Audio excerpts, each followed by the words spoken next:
गुरुजी, सबसे पहले तो आपको अनंत शुभकामनाएं जन्मदिन की। आप स्वस्थ रहें और हमेशा खुश रहें। तो आज कैसा जन्मदिन है आपका और क्या संकल्प ले रहे हैं आज? समाज को आप क्या देने वाले हैं? समाज के लिए, देश के लिए क्या संकल्प आपका नया? सहज तरीके से कल एक प्राकृतिक आपदा यहाँ आई थी, जिस कारण से टेंट गिर गया था पीछे की तरफ वाला। कथा स्थल तो पूर्णतया सुरक्षित है। उसमें हमारे बागेश्वर धाम के एक अति प्रिय का शरीर पूर्ण हुआ था। सब लाखों लोग आते हैं, श्रद्धालु आए थे। उस सूचना के बाद सभी कार्यक्रम हमने स्थगित कर दिए। सहज तरीके से नाम जप करते हुए लोगों को मिलेंगे। पूर्ववत प्रण है, भारत हिंदू राष्ट्र हो जाए, जातियों में बटा हिंदू एक हो जाए।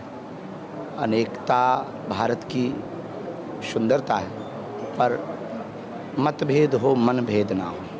इस देश में सबसे बड़ा जहर है कि अब वर्तमान में मन भेद हो रहे हैं। उससे ऊपर भारत के लोग उठें और कैसे भी करके भारत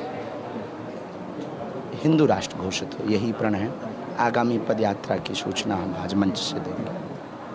कावड़ यात्रा को लेकर खासा विवाद चल रहा है कि मुस्लिम वहाँ पर शरबत पिलाते हैं, तो क्यों? पहले से ये सब चीज़ें होती आ रही है, लोग कहते हैं हमारी संस्कृति थी। अब इस तरह का विवाद आप क्या सोचते हैं? पता नहीं लोगों की क्या दृष्टि है। सनातन सॉफ्ट टारगेट है टिप्पणियाँ करने पर। भगवान उनको सद्बुद्धि दे। सनातन पर उंगली उठाना सरल है, क्योंकि सनातनी जवाब कम देते हैं।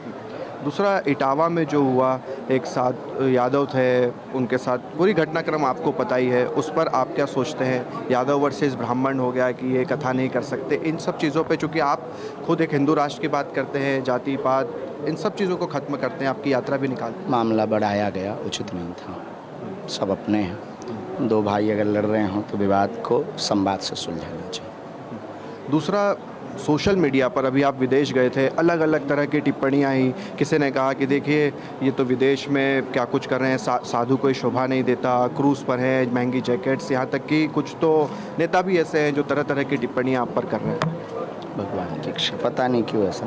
भगवान की इच्छा, धन्यवाद कहिएगा। हम अपने जीवन में एक बात हम आज प्रणपूर्वक कहते हैं कि हम कभी ऐसा कार्य नहीं करेंगे कि हिंदुओं को नीचा देखना पड़े।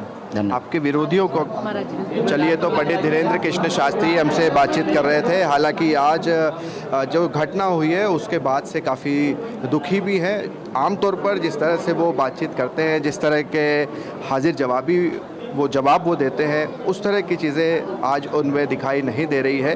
और यही कारण है कि आज उन्होंने जो जन्मोत्सव का उनका कार्यक्रम था, सांस्कृतिक कार्यक्रम होना थे, वो सब भी रद्द किए हैं। कैमरा पर्सन मुकेश के साथ शुभम गुप्ता, TV9 भारतवर्ष, बागेश्वर धाम।